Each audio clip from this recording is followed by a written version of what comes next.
Commanders come up short in a trip out to the Bay Area. We'll dive into the highlights and discuss what the loss to the 49ers means for Washington.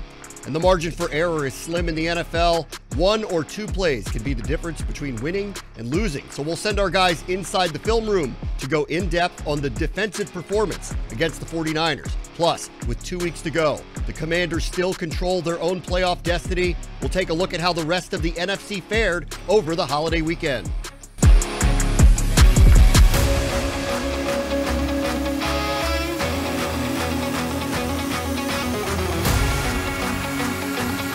Time to go, guys. Hey, dogs on 3, dogs on me. 1, 2, 3, dogs.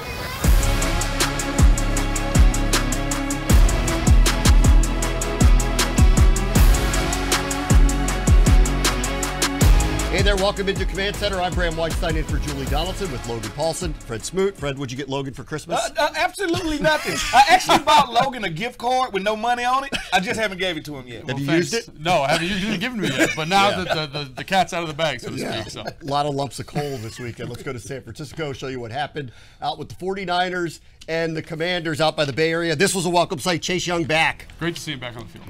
Good game, too. 30 snaps for him. Well. We'll get into him in a moment. First drive of the game. This could have changed the complexion of the game early. Taylor Heineke, Jahan Dotson. Oh, he dropped it! The sun in my eye made me cry. 9 targets for him today. Second quarter still scoreless. Red zone efficiency, still a problem. 4th and goal, they got stonewalled. Yeah, obviously the San Francisco 49ers, excellent in this situation. Would have liked to see them get that yard. First big mistake by the defense came in the second quarter. Ray McLeod gets a seam and is gone. 71 yards to the house. My grandma always told me you would never catch a man named Ray. Not from the back. Your grandma said that? Yes, she did. 71 yards. Rest of the rush offense for the 49ers, 25 carries, 82. Then Washington got this break here. Jawan Jennings can't handle this pass. Derek Fortis, 4th pick of the year. Right place, right time, man. He just seems to have a knack for getting around the football, and I'd love to see him make that play. Lucky bounce, though. Washington would capitalize. 2nd and goal at the 4. How about Dotson? Back in the end zone, ties the game. He does it again. Every time I see this guy, he's in the end zone. He's a magnet. And love the play design here. Love the manipulation of the defense by Taylor Heineke. Way to get the ball to your playmakers for the touchdown. Love it. Third quarter now, it's tie game. Brock Purdy, another nice game instead of Jimmy Garoppolo. Wide open George Kittle, busted coverage here. He's pretty good. When I look at it, he's pretty good. But we got 2 people open on that when you can't have that happen. There's a nice call here, a little designed boot back to Kittle, 6 catches, 102 yards, and rumbling in for another score. And Kyle does this better than anybody in the NFL. Getting his playmakers the ball in space. Jeremy Reeves loses contain there. Kittle's able to capitalize. Trying to get back into the game quickly, though. Washington's offense struck quickly off of that touchdown, thanks to Terry McLaurin with that adjustment. And that's what a number 1 receiver looks like. And every time they give him a chance to make plays, this is what happens. And they need to keep doing that, man. Getting the ball more. Past Gary Clark, most receiving yards by any Commanders receiver, first 4 years of his career. 2 plays later, back to McLaurin in the end zone, touchdown. Held the ball a little longer than I wanted, Logan, but still got the ball to the right person. This really turned the game, though. Nick Bosa, 2nd sack of the game, pops the ball up in the air. Jordan Willis comes up with a big turnover. I mean, he's a pass rushing barbarian for a reason, man. Like, he is a man born to rush the passer. Makes an excellent play here. They get a lucky bounce, ball falls in the defensive end's arms. After a field goal, things did unravel. This would be the 2nd turnover in 3 plays. Jimmy Ward with the pick. You're throwing the ball, but you're throwing it to the wrong man here, and you don't want to see that one, but I thought it was an ill-advised pass. So, first time since week 6, Carson Wentz in the game. How about that pitch to Jonathan Williams? I love that, man. That was one of the big criticisms. Couldn't avoid pressure. Does a great job there. Same drive. You're going to see maybe best dime of the year from him to Curtis Samuel for a touchdown. Over the shoulder, beat the man one-on-one. Great throw by Carson Wentz. You see it right here where he sets him up, Logan. Yeah. This is the difference in between being a good team and a great team. Yep. And Wentz had 16 pass attempts. Here's Joey Sly ensuing onside kick. Needs to go 10 yards. Didn't. That's not how you draw it up, I don't think, Fred. No, that's not how you draw it up. Give your players a chance. And the Niners finished it off here. Christian McCaffrey did not have a big game stat-wise, but did score the touchdown that would seal it away. 49ers win by the final of 37-20. So let's take a deep dive into the numbers from Saturday. It was the first time since week 8 that Washington had been held to under 100 yards rushing on offense. 33 carries, 79 yards.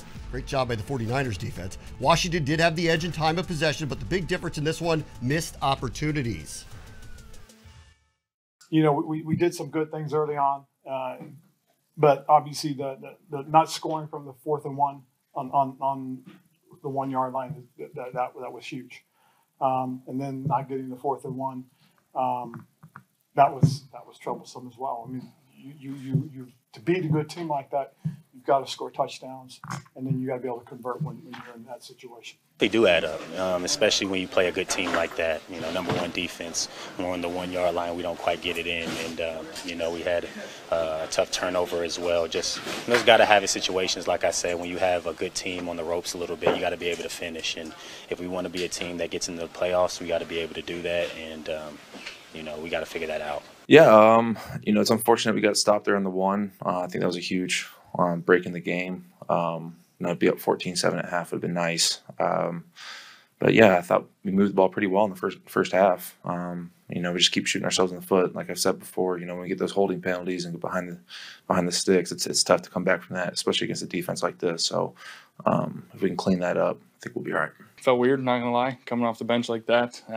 It's a new experience for me at this level, but just was good to be back out there. Obviously, coming up short, it's never fun, but to go down and get a score and have a chance with that 2-point play, unfortunately didn't get it done. But yeah, it was definitely weird. Not gonna lie, I feel for Taylor too. I thought he played well, and so just kind of overall weird, and unfortunately we didn't get it done. One thing about this team, we always want to go hard. You know, that's what I think we are built off, going hard. You know, we made a few mistakes. I feel like we got to get back, but if you look at the film, you know we went hard, though. Time for our mission debrief, brought to you by the Washington Times. All right, let's just start really here with the elephant in the room, which is a decision is going to be made this week whether to stick with Taylor Heineke or go to Carson Wentz. What do you think so far here?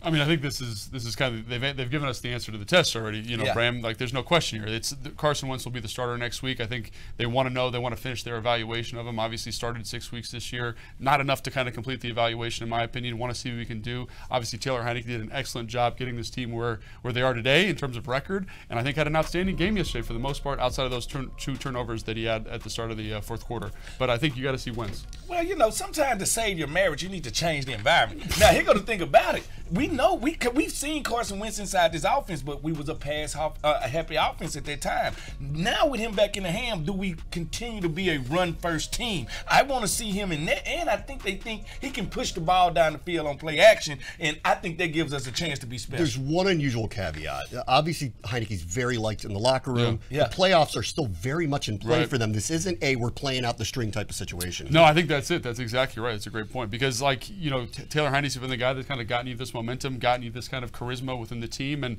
you know, is he the guy to kind of continue to make plays? I don't know, but I really think the deciding factor here is they want to know what they have with Carson Wentz and whether he's the answer at quarterback moving forward. We all know Heineke has a Rudy effect. I call him Rudy. Like, he's one of those guys, he brings the best out of him. He's the guy that guys look for at the end of the game to put him on his shoulder. He's that guy. But at the end of the day, we got 2 games to get in the playoffs, and I think they want to give Carson this chance to say, you know what? Take us to the promised land. What did you make of the defense? There were times where they looked good. They stopped the rush offense, then they gave up way too many big plays.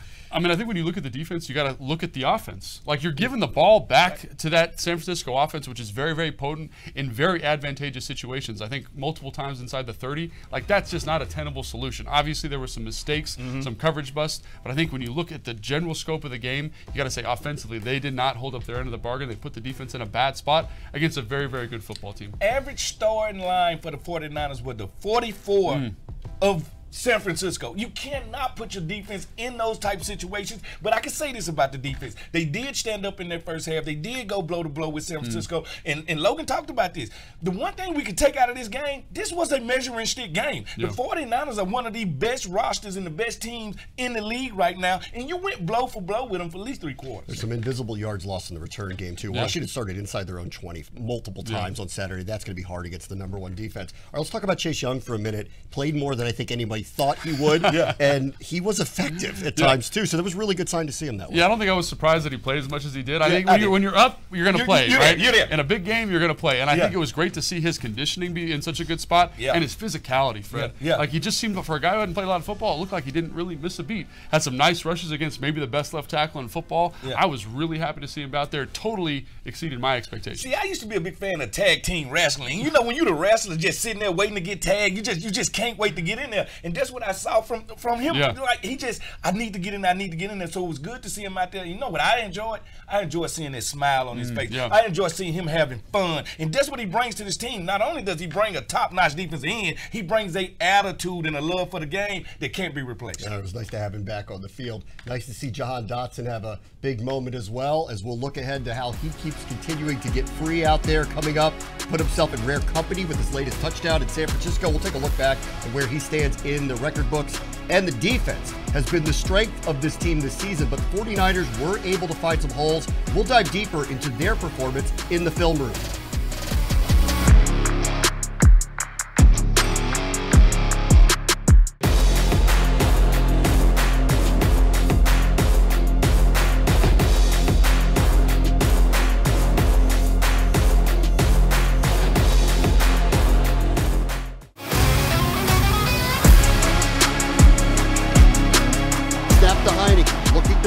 Steps back, Pats, throws one towards the back of the end zone, and it's caught by Jahan Dotson! Touchdown! Touchdown, Washington! And there he goes, his 7th receiving touchdown. A great play call by Scott Turner, flooding the zone. It's a great play call, but in a great throw by Taylor Heineke to Jahan Dotson for that touchdown. Commanders wide receiver Jahan Dotson recorded his 7th touchdown of the season on Saturday. It ties Terry McLaurin for the 2nd most receiving touchdowns by a rookie in franchise history. Charlie Brown holds that record, 8 back in 1982. But remember, Dotson missed 5 games with a hamstring injury, but he still has 2 games to go to catch or pass Charlie Brown.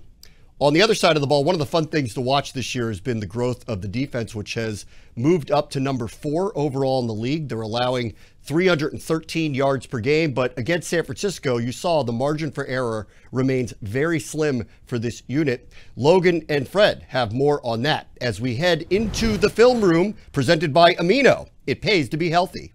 Bram, thanks so much. Fred, you know, it's so hard to come in after a loss like this and say, like, what actually happened. And with this team and with this defense, the way they played, I think it's closer than people think. So we're going to take a look at why it's closer. Why it's closer, especially against a good team like this. So this is 22 personnel for the San Francisco 49ers. They got 2 tight ends. They got a fullback in. They want to run the football. I love Jack's response here. You put Big Ridgeway in there, and you say, hey, let's have a party, right? And mano y mano right here. Mano y mano, that's right. I want to point out how good they do on stopping this run, right? Because that was the goal of the game, stop the run, right? You get Jeremy Reeves on the outside, chinning George Kittle. You love that. You love Payne beating the guard on the inside. You love the linebackers running the football. You love that there's hats, and you say, hat for hat. And that's what it is. When you get these guys on the opposite side of that center, you want to make sure I got a hat for every hat you got. Hat for hat. And so this is 2nd and 6 now. That's a win for the defense, right? So they're going to run this kind of shadow concept here. They got to go. They got an under. They got an under. And they're going to try and isolate George Kittle on Jamin Davis on the out and a corner here, right? So good concept, but I love the coverage here on the back end. Everyone's where they're supposed to be. They match this concept really nicely. Jamin even with the pick is in good relation here to the tight end, like that. And then, but you get a great play from Chase Young, who's coming back off of injury, who bats the ball down, Fred. And that's what you want to see when you got these defensive linemen. If I can't make it to the quarterback, I need to knock this ball down. People don't know how important batted balls is, especially when they're talking to a defense and getting the offense off the field. And the other thing, Fred, is like this could be picked, right? This could be a game. And that's what I said. He's right there for the interception. And even off the bounce, right? Look at this. Like Chase is like looking for the ball. That thing's an opportunity. So again, 2nd and 9. Good opportunity, getting you to 3rd and 9, Fred, and that's where you want to be. That's an down and distance. That's our down. That's where we're at. That's where we win at. Absolutely. Then they come out with this coverage. I don't know what this coverage is called, Fred, but basically you're going man-to-man up top, and you're allowing this safety to rotate down here, Rob over here. So you get 5 guys covering 3 guys. That's exactly what you want. They do an excellent job with this. You see Jamin matching the tight end in the seam. Kittle, right, giving him his due attention here. And then you see him pass the ball. I was say he hands it off. Hands it off. I'm glad you pointed out. Hands it right here to Forrest. Really nice coverage job. And then what I love about this, Fred, is that he sees it, opens his hip. He's right where the ball should be. Hey, listen, that's the difference in making a touchdown, a game-changing play. It's a game of inches. Like, in this play right here is let the quarterback take me to the ball, to the wide receiver. He has to trust himself. Yeah, absolutely. And you'd like to see him make this play, but that's it, right? And that's the margin for error, Fred, is that much. It's this far, right? This far from making a play, and that could have been interception, batted ball, punting, right? So you say, okay, we got to live to play another down. Right here, you see it from the end zone. Yep. Right here, just I mean, I'd say a tick late, right? Getting the ball there. But you see where his head, his eyes are in the right position. In the right position. And that's what you love to see in that just play. Barely misses that. Just right it's there. It's so tough. And so then you get to second down, right? Yeah. They run a play action pass here.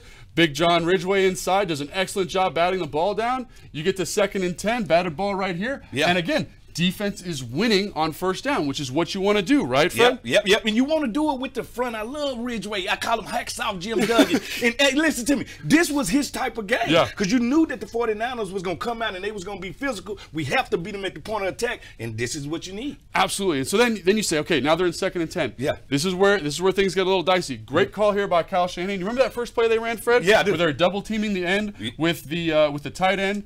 And the running backs here, Yep, right? Yep. It's the same play they ran the first time, but they're doing it out of different personnel. Notice there's no Big John Ridgway in here, right? Little different. Yeah. Kind of sneaky by Kyle. Yep. Brings this motion across the backfield, and it allows these offensive linemen to have really good angles to the second-level players here, right, Fred? Yeah, yes, it does. And it also overflows this side of the ball, Yep. enforcing mano-a-mano, hat on the hat, and now it's up to the runner to find where the crease is. Absolutely. And again, so you see this here, and I say, even though this isn't great, even though they're getting this double team right here, I love what Mayo does here. He beats this over the top, but there's a little bit of a tug, a little bit of a hold, and this is the difference, right? If Mayo gets across there. But do you see? Listen, my Uncle Stevie wanted to call me up when this play was going, and he said, Fred, do you see that? Yeah. Yes, I do see that. I see the fact that this 49ers gut is on the neck of my linebacker that's holding. And so they don't call this, right? And again, that's the difference between 7 points and nothing, right? There's multiple opportunities on this drive for them to get out of this situation.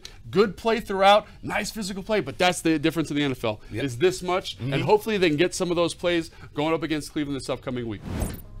Ring in the new year with the Washington Commanders. The Commanders host the Cleveland Browns on Sunday, January 1st at 1 p.m. at FedEx Field for their fan appreciation game featuring tons of giveaways. Plus, they're honoring the legendary Hogs offensive line. Coach Joe Gibbs will be an honorary captain for the game, and the team mascot is going to be revealed. Tickets start at just $50. Visit commanders.com/tickets to get yours today.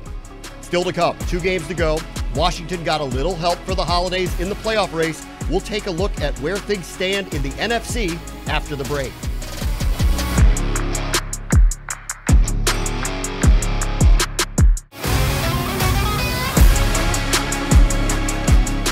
Welcome back. Let's take a quick trip around the NFC and the playoff picture. Let's start in Minnesota. How about Greg Joseph? 61-yard field goal at the buzzer to beat the Giants. I mean, Joseph's got ice water in his veins to win a game like that. Minnesota just consistently wins single-score games. It's in the fourth quarter. It's incredible. He in the right places. Ice water everywhere. So. Lions and Panthers.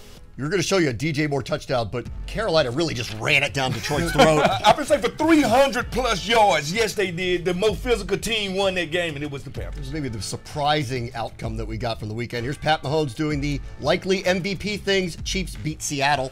Yeah, great play by Patrick Mahomes, and he's just the man. You can't lose football games when the quarterback. He's special. And the rest of the NFC is rooting for us because they don't want Aaron Rodgers to qualify for the playoffs after they beat Miami yesterday, including 3 picks of Tua. Well, watch out. The one thing about it, if you got a great quarterback, you got a chance in this league, and Green Bay has one.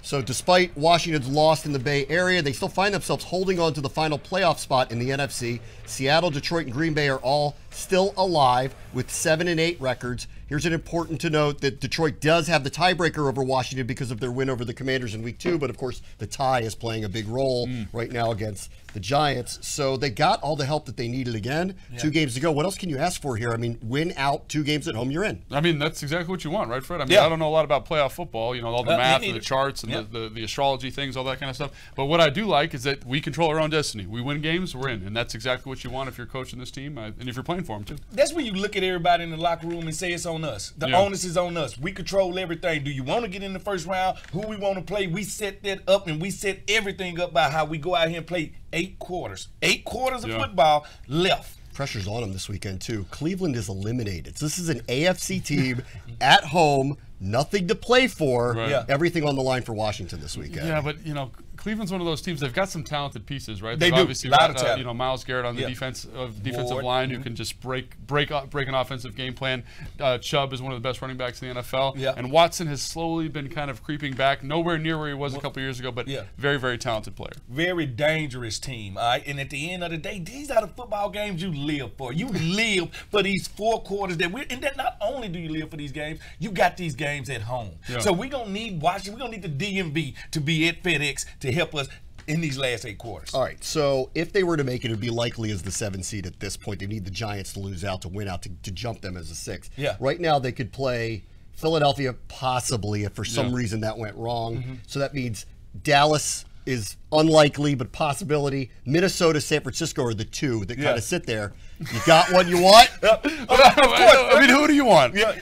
Kirk. Obviously, we all want. I mean, we all want. And it's Kirk. not because of Kirk. It's because Minnesota's not as good a team as San Francisco. They're not as good a team as Dallas. Like, we want the team that we can beat, and I think we can beat them. Well, it'll be a tight game, and don't forget this. This team has won 11 one-score games. Yeah. So this team is going to play you to the wire, but I got faith that we can go to Minnesota and come back with a beat. After it did turn into Chicago here over the weekend, Yeah. going out to that 60-degree weather in San Francisco wasn't terrible, Yeah. but I like our chances against Minnesota Yeah. if they were to play them. Yes, if they were to play them. Yeah. As compared to San Francisco, who's I don't know. But we're not running away that's from a different anybody, cut. all right? No. Get that right. We're not running away from anybody. You like that, right? You like that. We're not running away. You like that. All right, that'll do it for Command Center. Thanks so much.